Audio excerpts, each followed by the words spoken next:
Imagine, just for a moment, a quiet fortress hidden among the misty mountains of Scotland, a place where ancient stone walls still hold the breath of 1,000 years of magic. As the night settles around you, let your thoughts drift toward that distant castle where time slows and history whispers through every corridor. Whether you're lying in bed or simply closing your eyes for a brief escape, allow me to guide you into the long, gentle story of Hogwarts, a school that shaped generations, guarded secrets, and quietly carried the fate of the wizarding world. If you enjoy these journeys, please like, share, and subscribe. Tell me where you're listening from, what time it is, and the topics you'd love to explore. Your thoughts may guide our next adventure. When we talk about Hogwarts, we are not simply speaking of a school, but of a living presence, an ancient mind woven from stone, memory, and magic. To understand its history, we must first understand its nature, for Hogwarts breathes, remembers, and reacts, just as any old and powerful creature would. The castle was born in an age of fear, a time when muggles hunted witches and wizards with a terror they could not name. In those dark centuries, magic had no sanctuary. Young witches and wizards fled their towns, families hid their gifts, and the shadows became safer than daylight. Out of that fear, four extraordinary figures, Godric, Rowena, Helga, and Salazar, carved a refuge into the remote highlands of Scotland, and from their combined will, Hogwarts awakened. This is why the castle feels alive. More than 700 protective enchantments thread through its walls, saturating every corridor, staircase, and hidden chamber. These charms do not merely sit in silence.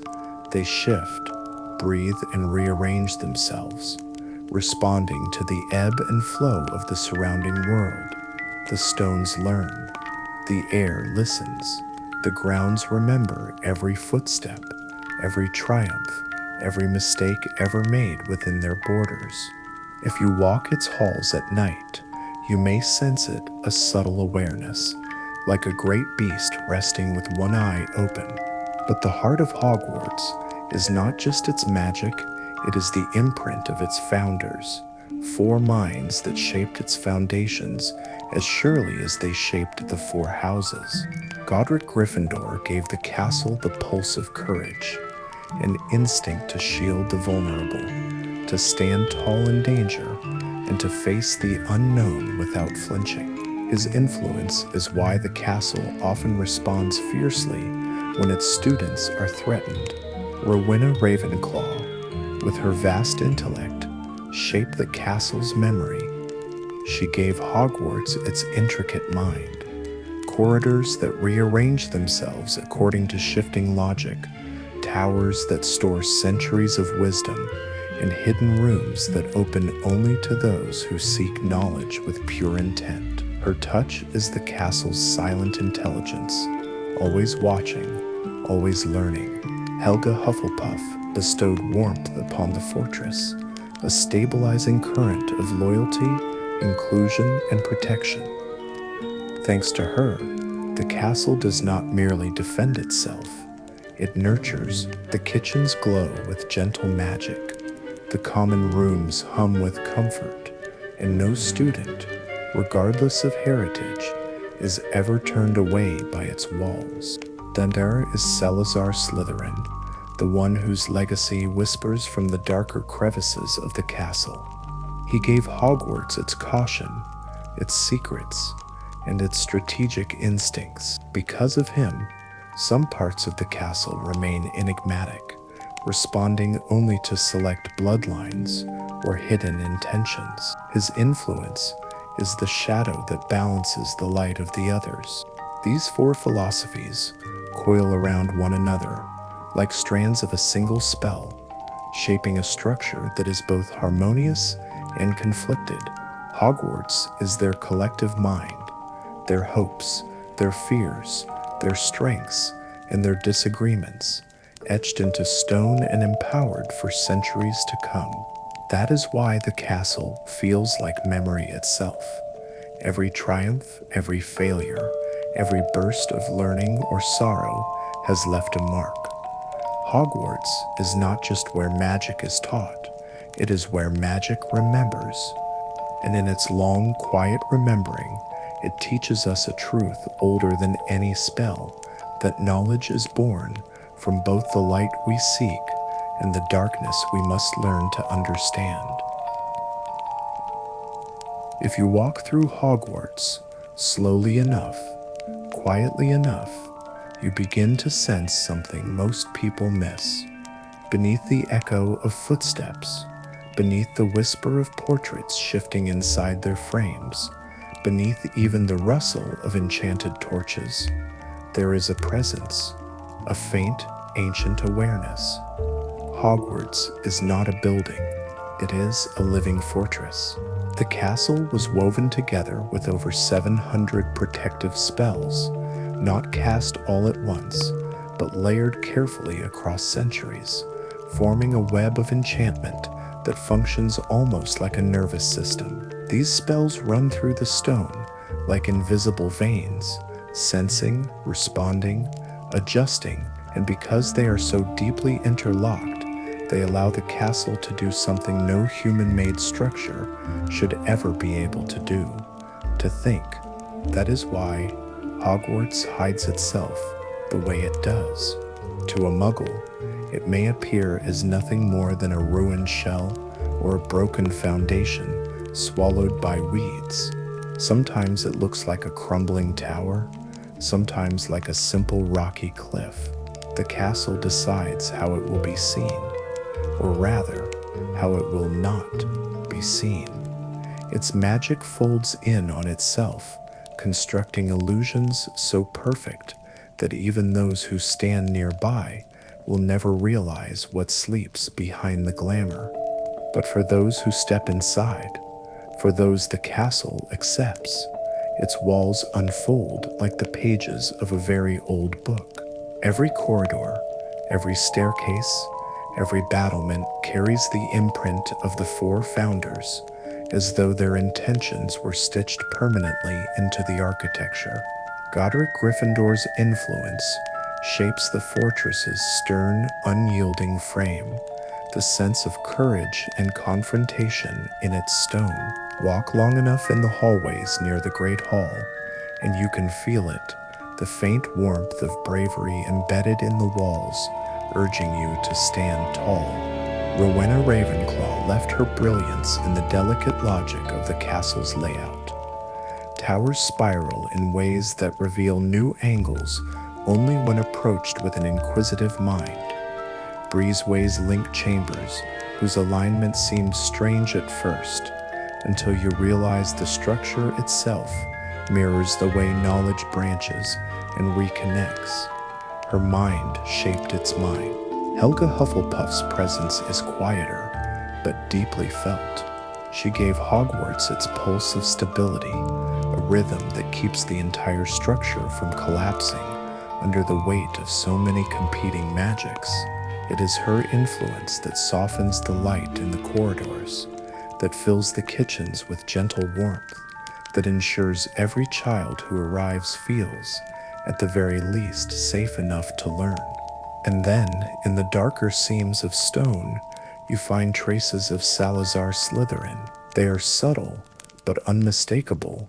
Small shifts of temperature, pockets of deeper silence, narrow passages that seem to watch you as you pass. He left behind the instinct for secrecy, a slow, coiled tension that curls into the deepest walls. Some say the castle is still wary because of him, but perhaps the most remarkable trait of Hogwarts is its memory. The fortress tracks every footstep. It senses intention like a breeze across water. Those who carry kindness move through the halls with ease, while those who harbor darker thoughts often feel the corridors grow colder, tighter, less welcoming. The castle listens, it responds, it protects, and as you wander deeper into its ancient heart, you begin to understand Hogwarts does not merely contain magic. Hogwarts is magic, breathing, watching, and forever reshaping itself in tune with the souls who call it home. If the walls of Hogwarts are its ancient bones, then its stairways, corridors, and chambers are the restless limbs that keep the castle alive. Within these stone boundaries lies a labyrinth that refuses to stay still, a place where direction is never a promise, and every path feels like a gentle test of one's awareness. Hogwarts was never meant to be simple. It was meant to shape those who walk inside it. The most famous example of this living design is the system of 142 staircases scattered throughout the castle. Some creak and rotate every night, sliding into new angles as though stretching after a long day. Others shift only when certain celestial conditions nudge them awake, when the moon swells into fullness, or when the stars gather in particular alignments. And then there are the rare staircases that respond to emotion, subtle waves of anxiety during exams, bubbling laughter after a feast, or collective fear when danger lurks nearby. The castle absorbs these feelings and translates them into movement, as though it is teaching students to remain alert, flexible, and patient in a world that never stands still. But the staircases are only the beginning. The corridors of Hogwarts breathe with the mood of the school. On some days they lengthen, as if the castle is giving students space to wander, think, or hide from the noise of their peers. On other days they compress, drawing people closer together, making encounters feel unavoidable. A gentle reminder that in magic, connection is as important as solitude. At times, the corridors split into unexpected branches, leading to places no map has ever captured. Step too quickly, and the path you took moments ago may fold behind you like a curtain of stone and shadow. Even the portraits participate in this shifting dance. They are far more than decoration. They are guardians, guides, and occasionally, gatekeepers. Characters inside the frames may whisper warnings when danger creeps near. Some will swing aside to reveal hidden passages, while others slam shut if they dislike the intentions of the person approaching. Their moods, alliances, and rivalries form a social network woven directly into the castle's architecture. The classrooms behave with their own quiet intelligence. Desks rearrange themselves to suit the lesson. Shelves expand or contract depending on the difficulty of the spells being studied. Light filters indifferently depending on the emotional needs of the class, softer during stressful weeks, brighter when confidence runs high. Even the acoustics shift, ensuring certain lectures feel intimate while others thunder with theatrical energy.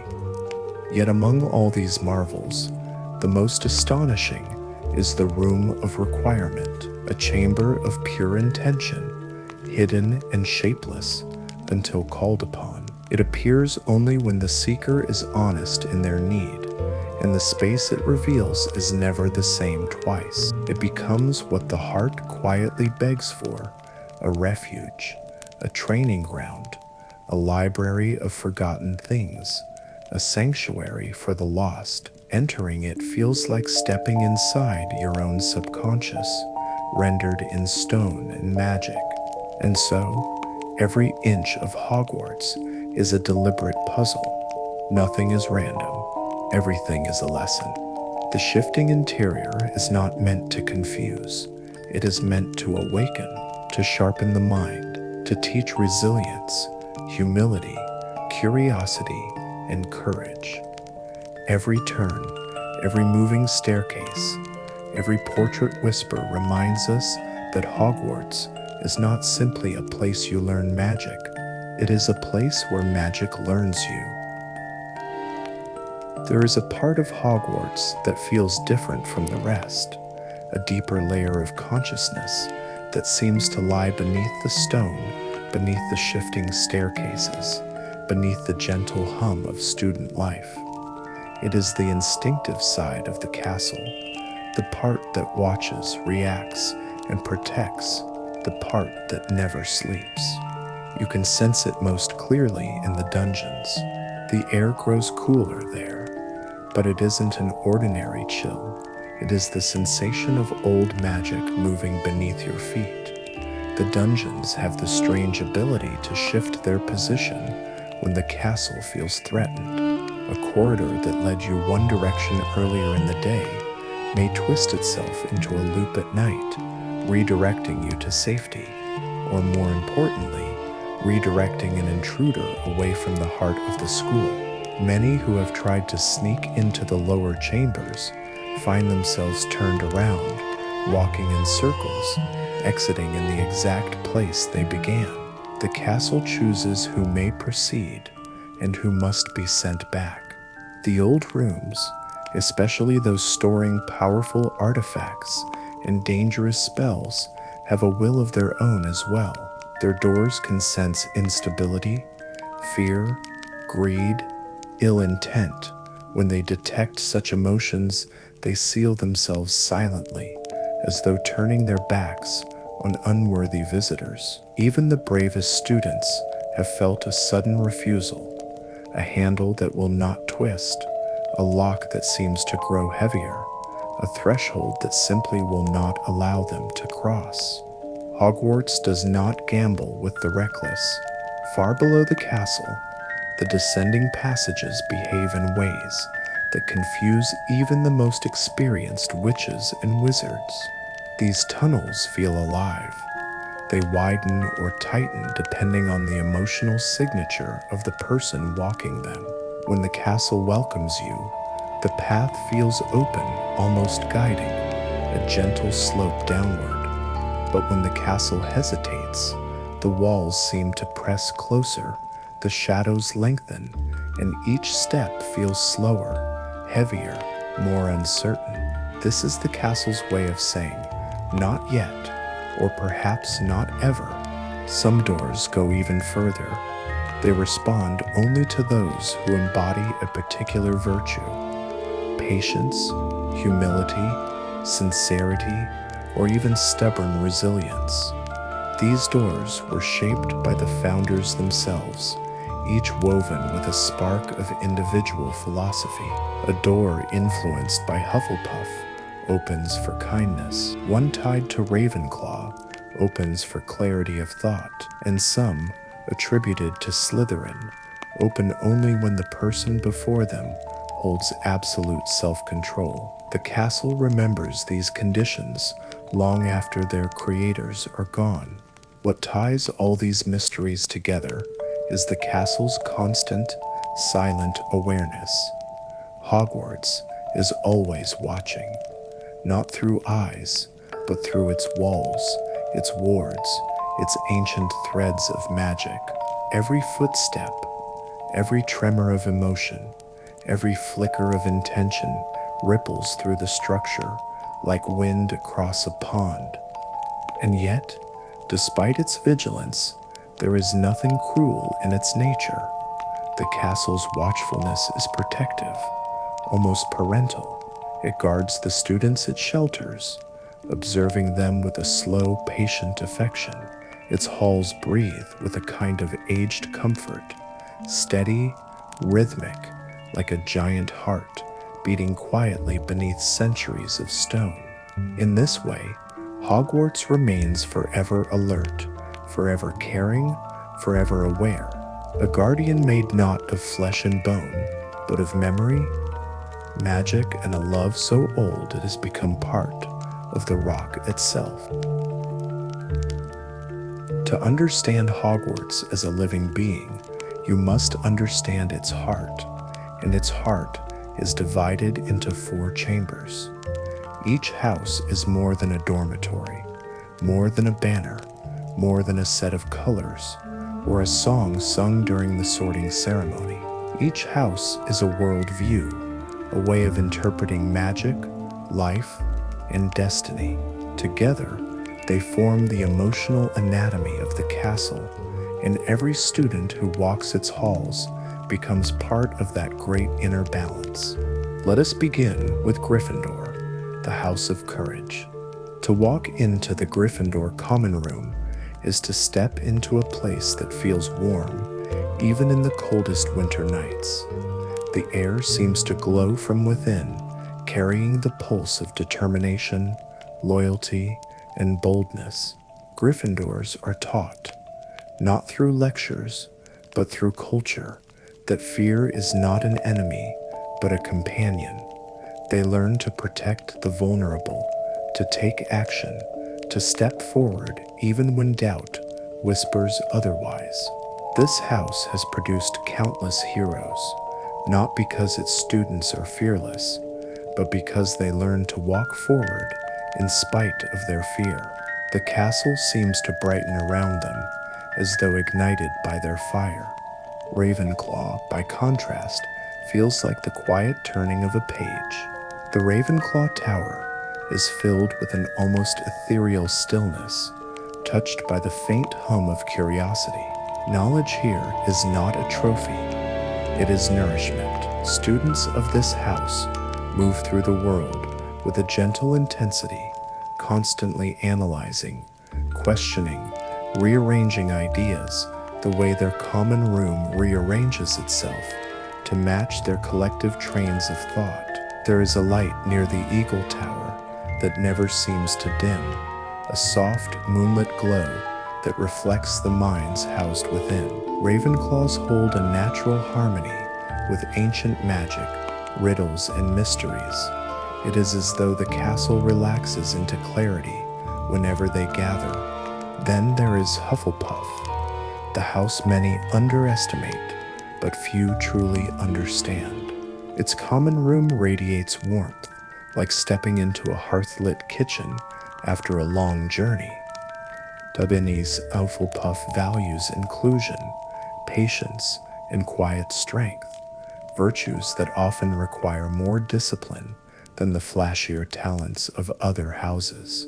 Students who belong to Hufflepuff often become the emotional anchor of Hogwarts, their steady magic smoothing out the turbulence of school life. The castle responds to them with a gentle fondness. Spaces near the Hufflepuff corridors feel safer, calmer, as if the stone itself exhales. Finally, Slytherin, mysterious, deliberate, endlessly misunderstood. Deep below the lake, their common room is a study in shadows and strategy. The students of this house understand ambition not as greed, but as direction, a sharpened sense of self. They are observant, calculating, and capable of perceiving the invisible threads of power that others overlook. The magic surrounding Slytherin is quiet, almost serpentine, curling through stone like a thoughtful whisper. Many mistake their silence for malice, but in truth, Slytherins are simply tuned to a deeper frequency of instinct and caution. The walls near their domain seem to hold their breath, listening. Together, these four houses form the inner constellation of Hogwarts, four philosophies orbiting one another, shaping the rhythm and temperament of the school itself. And as each new generation arrives, the balance shifts slightly, keeping the ancient castle alive, evolving, and quietly learning what it means to nurture every kind of soul. Hogwarts is not simply a castle filled with students and teachers. It is an ecosystem, a closed, breathing world where every presence, every emotion, every creature contributes to the ancient consciousness of the school. To walk through its halls is to feel the subtle interplay of all who call it home, shaping the mood, the atmosphere, and even the flow of magic itself. Let us begin with the students, the heartbeat of the castle. Each new school year brings a surge of youthful energy, fresh hopes, fears, curiosity, and excitement that ripple through the walls like a tide. The castle brightens during the first weeks of term. The torches seem livelier, the staircases move with a hint of playfulness, and the great hall seems warmer than usual. When a Quidditch victory electrifies the school, the very floors seem to vibrate with joy, carrying the echo of cheering feet. But when danger looms, when fear settles thick in the air, Hogwarts grows heavier, the stones cool, the corridors lengthen, and shadows seem to stretch just a little farther. The castle does not feel fear itself, but it reflects the emotional weight of the children it shelters. It adapts, it absorbs, and in its own mysterious way, it learns from every generation that passes through its halls. Then there are the professors, the stewards of Hogwarts wisdom. They are more than teachers. They are stabilizers, the keepers of tradition, the quiet anchors who guide the castle's emotional rhythm. Some professors have such long-standing ties to Hogwarts that the castle responds to their presence almost instinctively. Doors open for them more easily. The atmosphere softens when they speak. It is as if the castle recognizes them not merely as occupants, but as returning guardians. These professors maintain the delicate balance between the four houses, ensuring that the philosophies of Godric, Rowena, Helga, and Salazar remain alive, but not overpowering. They soothe the castle's fluctuations, keeping its ancient energies from overwhelming the young minds inside. Below the surface of human activity lies another layer of the ecosystem, the magical creatures who contribute silently and tirelessly. The house elves in the kitchens form the hidden engine of Hogwarts. Their magic sustains the daily rhythm of the castle, preparing feasts, keeping warmth in the hearths, maintaining chambers without being seen. Their presence is steady and gentle, adding a subtle hum of harmony to the school. Then there is Peeves, a spirit of pure mischief, chaotic, unpredictable, and strangely necessary. He embodies the castle's youthful energy, its sense of humor, its refusal to take itself too seriously. Peeves is the echo of every prank, every childhood laugh that the castle has ever witnessed. He is disorder made playful. And first the ghosts. They drift through corridors like memories given form, echoes of old grief, old joy, old mistakes. They anchor the castle to its past, ensuring that history does not vanish, but lingers like a soft whisper. Their presence gives depth to Hogwarts, reminding every student that they are part of a long and complicated story. Even the tiny creatures, the spiders in the beams, the owls in the rafters, the mice in the walls, are allowed to thrive within the castle's careful equilibrium. Hogwarts shelters them the same way it shelters its students, with quiet, steadfast acceptance. This is the ecosystem of Hogwarts, a dynamic community of young magic, old wisdom, restless spirits, and hidden helpers. Each contributes a thread to the tapestry of the castle's living soul, and together they create a world where every corner hums with life, where every stone remembers, and where every day feels like a small chapter in a story that never truly ends. For all its shifting staircases and living walls, the deepest truth about Hogwarts lies not in its architecture, but in its memories, and nothing remembers more faithfully than its ghosts. They drift through the corridors like threads of unfinished stories, carrying emotions so old they have become part of the castle's very breath. Hogwarts does not push them away. Instead, it shelters them, as though the school itself understands the weight of regret, sorrow, and longing. Among these lingering spirits, none is more quietly haunting than the Grey Lady, Helena Ravenclaw.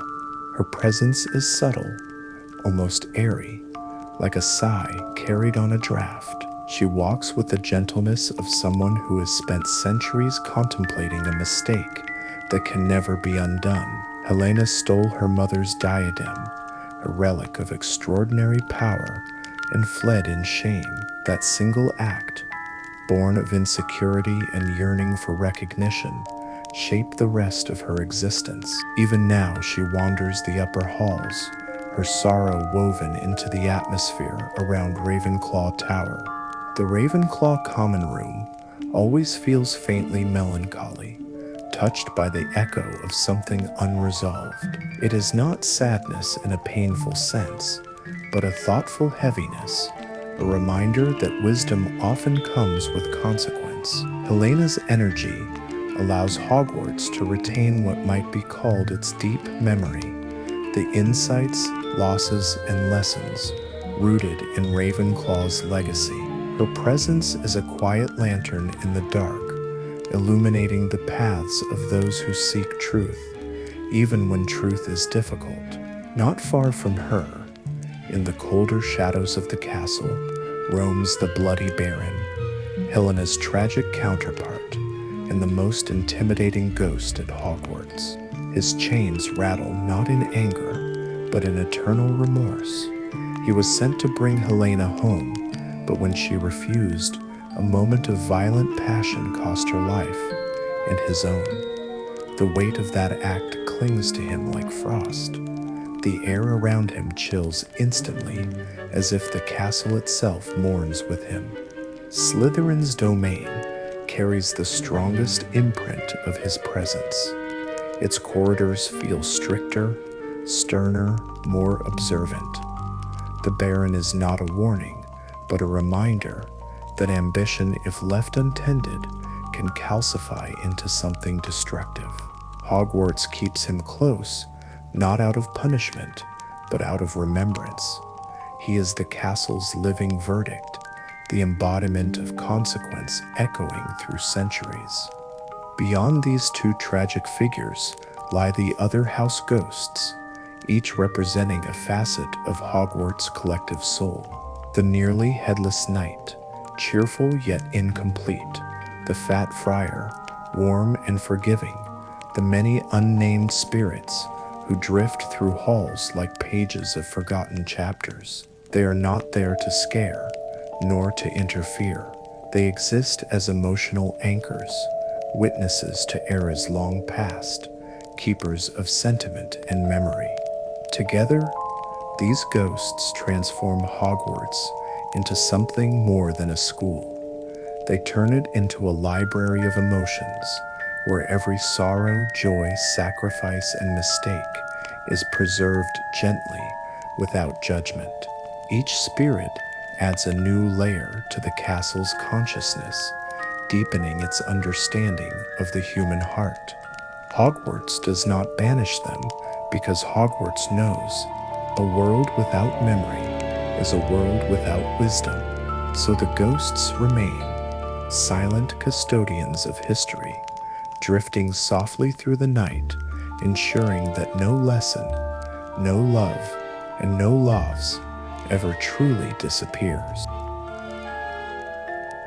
The rhythm of Hogwarts is not defined by clocks or calendars, but by something far older, a quiet, seasonal breath that follows the ebb and flow of the academic year. Much like a great creature resting beneath stone and starlight, the castle awakens, steadies, and softens in gentle cycles, cycles shaped by the presence, emotions, and energy of its students. The first breath begins when the school year opens. In those early September days, Hogwarts feels unusually alive. The corridors seem to shimmer with anticipation, as if the castle itself is stretching after a long summer slumber. Staircases move more frequently, sometimes almost playfully, as though eager to guide new feet through their unpredictable paths. Portraits brighten, their painted occupants standing straighter, speaking with a touch more enthusiasm. There is a warmth in the air, the warmth of beginnings. Students bring their hopes, anxieties, friendships, and curiosities with them, and the castle absorbs it all. Common rooms reignite their dormant loyalties, glowing subtly with the colors and temperaments of their returning houses. The great hall fills with laughter that bounces off the enchanted ceiling, infusing the stone with a sense of renewal. It is during this period that Hogwarts feels the most awake, the most attentive, the most eager to shape the young hearts inside its walls.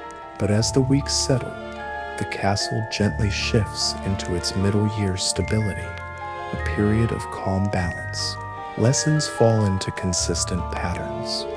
The regular rhythm of classes, Quidditch practices, and late-night study sessions creates a steady pulse that resonates through the castle's foundations. The energy is no longer bursting or chaotic.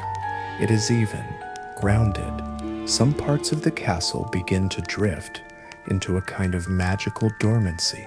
Old corridors soften into quiet, unused staircases, slow their movement, and dusty side halls seem to breathe more gently.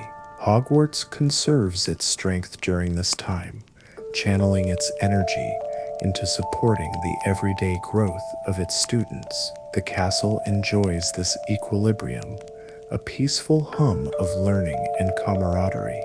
Then, as exams draw closer, the cycle shifts once again. The castle becomes heavier, more contemplative. The air thickens with concentration. Anxiety ripples across the hallways like faint static. Even the torches seem to burn with a quieter, steadier flame. Hogwarts absorbs these emotions without judgment. It has seen centuries of these moments, the stress, the determination, the quiet moments of doubt.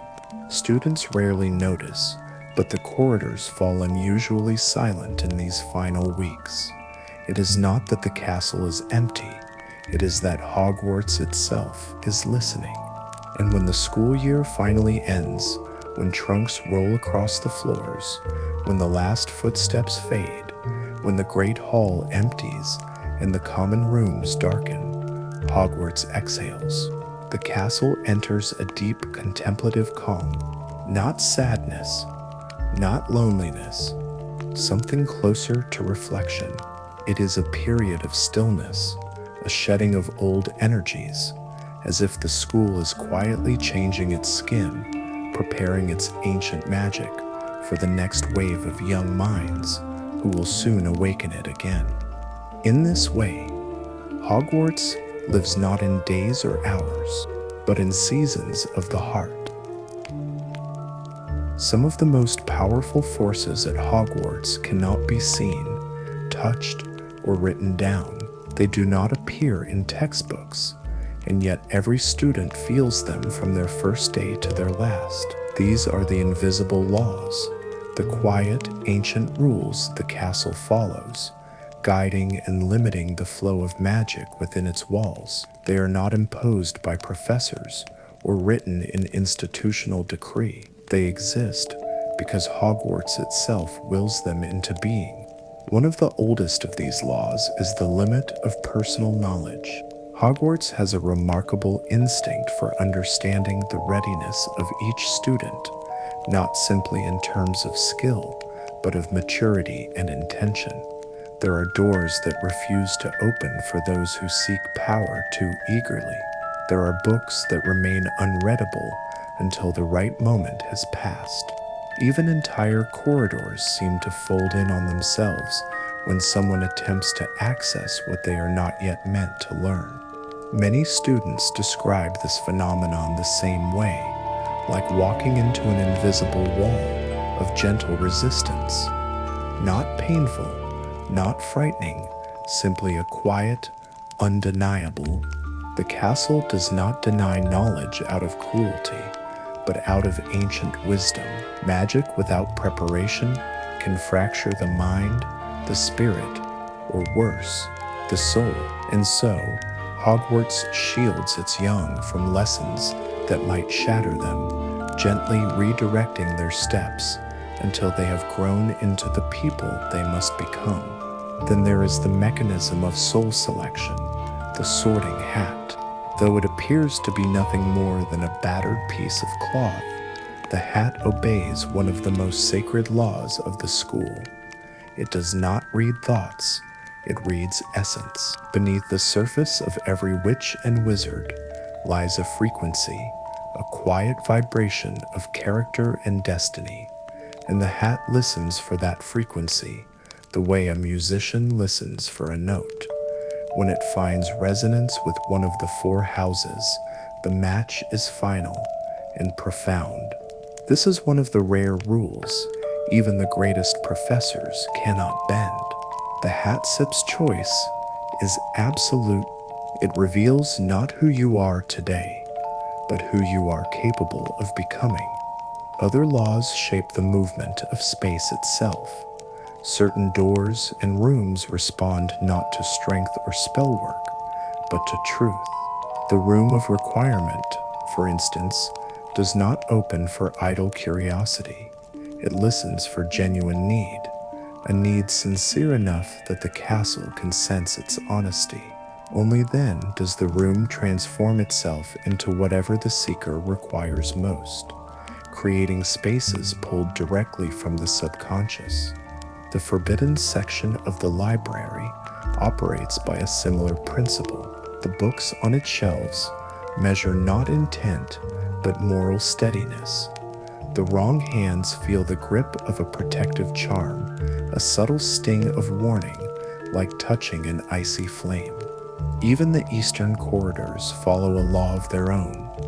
On nights when the castle senses instability in its magical field, perhaps caused by distant danger, perhaps by internal conflict, these hallways lock themselves silently, preserving the emotional equilibrium of the school.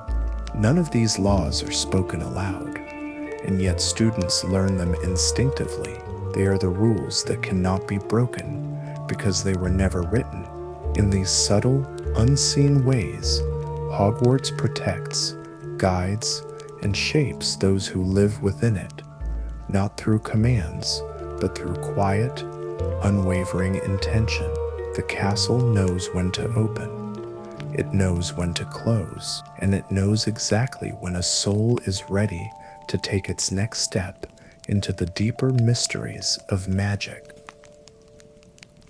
Two philosophies, equal in strength but opposite in direction, continually meet at the heart of the school. Courage versus ambition, bravery versus strategy, the instinct to leap forward versus the instinct to plan, calculate, and control.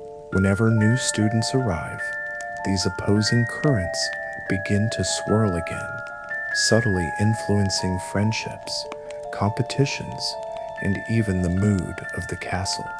For all its wisdom, for all its shifting rooms and protective enchantments, Hogwarts is not free from conflict. In fact, conflict is part of its nature, woven into its foundations like a repeating melody that echoes through centuries. The castle does not create these tensions, but it carries them quietly, patiently, the way old trees hold the memory of storms long past. These cycles of discord rise and fade with each generation, shaping the school's soul as surely as any triumph or celebration.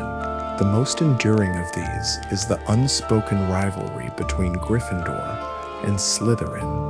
Hogwarts does not interfere. It simply listens, yet those sensitive enough can feel the castle adjusting itself, just a little, to ensure the two forces remain in balance. Sometimes hallways seem to guide groups together, as if nudging them toward understanding. Other times, the The castle provides distance, allowing tempers to cool. It is an ongoing dance, a careful equilibrium preserved through centuries. These tensions create faint but noticeable waves in the castle's atmosphere, pulses of energy that ripple across stone and stair. Hogwarts absorbs them, storing each disagreement, each reconciliation, each moment of rivalry in its living memory. The castle does not judge. It simply remembers. His departure carved a subtle but lasting fissure in the castle's spiritual core. Some describe it as a coldness deep in the stones, others as a faint echo of something unresolved. The Chamber of Secrets, hidden in the depths of the school, is the physical manifestation of that wound, a chamber born of fear and mistrust, sealed away yet never fully forgotten. But beneath this manageable tension lies a deeper wound, the shadow of Salazar Slytherin. Whenever the chamber is opened, or even suspected to be opened, Hogwarts reacts. The corridors grow colder, the torchlight dulls, a heaviness settles through the great hall, as though the castle is reliving an old grief. Students feel it, even if they cannot name it. The castle feels it most of all, the triumphs of brilliant students. Because Hogwarts carries everything, yet Hogwarts does not resist this darkness. It holds it, the way a wise guardian holds the mistakes of a child, not to condemn them, but to understand them. The sacrifices of forgotten heroes, the errors that shape destinies, the regret of ghosts. In this way, the school becomes something more than a repository of knowledge. It becomes a collective emotional archive, storing not only spells and stories, but the full spectrum of human experience. Every conflict, whether small like a hallway argument, or large like the eruption of old prejudices, becomes part of the castle's history, part of its ongoing evolution. That is a keeper of light, but also a keeper of shadows. The kindness that stitched wounds closed again, not as curses, and so the cycles continue, not as punishments. Hogwarts carries both, because its students carry both, but as reminders that growth often begins with friction, and that even in a world of magic, the lessons that matter most are learned through the tension between darkness and light. Take a slow breath in and let the world around you soften for a moment. Let your thoughts loosen, the way candlelight flickers at the edge of your vision. Imagine yourself stepping gently into the great hall of Hogwarts, not during a feast, not during a bustling day of classes, but in the depth of night, when silence settles like a velvet cloak over every stone. The hall is empty now, beautifully, peacefully empty. Hundreds of floating candles hover above you, glowing like droplets of time frozen in midair. Their flames do not sway, they simply exist, suspended in a stillness so complete that even your breath feels like it echoes through the room. Inhale slowly, feel that quiet light drifting towards you, brushing lightly against your thoughts. Now hold your breath for a moment, just long enough to sense the weight of centuries around you. Beneath your feet lies the memory of 1,000 graduating classes, 1,000 footsteps pacing nervously before exams, 1,000 whispered secrets exchanged at long tables. Listen closely, not with your ears, but with that deeper part of your mind that understands silence. You may feel it, a faint hum, a soft vibration that rises from the stone itself. This is the echo of a millennium of learning, woven into the very heart of the hall. The whisper of students, long gone, the sigh of portraits resting in their frames, the gentle murmur of ghosts drifting through the rafters. All of it blends into a single ancient presence, a presence that welcomes you even now. Still holding your breath, allow yourself to feel that presence, a warm, steady pulse of magic, like the heartbeat of the castle itself. For just a moment, imagine that pulse aligning with your own until you cannot tell where your thoughts end and Hogwarts begins. And now, exhale, slowly, completely. As the breath leaves your body, feel the castle pull you deeper into its calm. Imagine the walls around you softening, their edges melting into gentle shapes. The candles above drift slightly, as though sighing in relief. You are no longer simply standing in a room. You are part of it, part of its rhythm, part of its long and patient memory. Breathe again, slowly. Feel the air glide through your chest like a warm current. Sense the great hall breathing with you. A rise, a fall, a quiet, ageless lullaby. With each inhale, allow yourself to grow a little lighter. With each exhale, release whatever weight you carried into this moment. The day's worries, stray thoughts, unfinished tasks. Let them sink into the stone floor, where the castle will hold them gently, dissolving them into nothingness. Picture the glow of the candles dimming just slightly, guiding you deeper into rest. Imagine the enchanted ceiling above, showing a sky full of stars, calm, endless, ancient, inviting your mind to drift with them.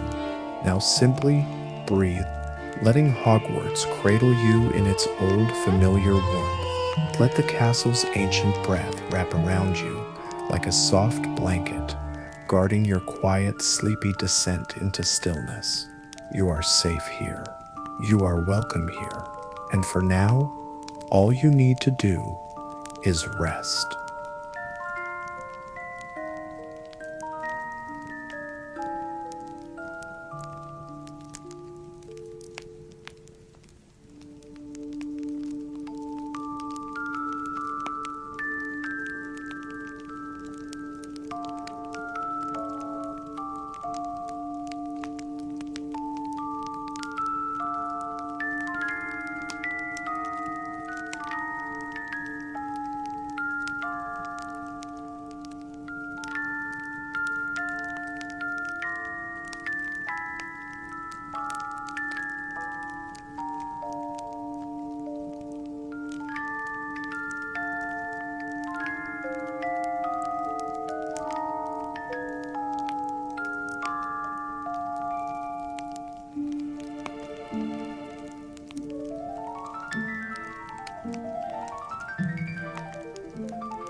In the end, Hogwarts is more than a school. It is a place that teaches us to see both the light and the shadows within ourselves, to understand that true magic lies in embracing the whole of who we are. Thank you for wandering these ancient halls with me, tracing 1,000 years of stories etched into stone. And if, as you drift into sleep tonight, you hear the soft creak of a wooden door, don't be afraid. It is only Hogwarts, quietly welcoming you home once again.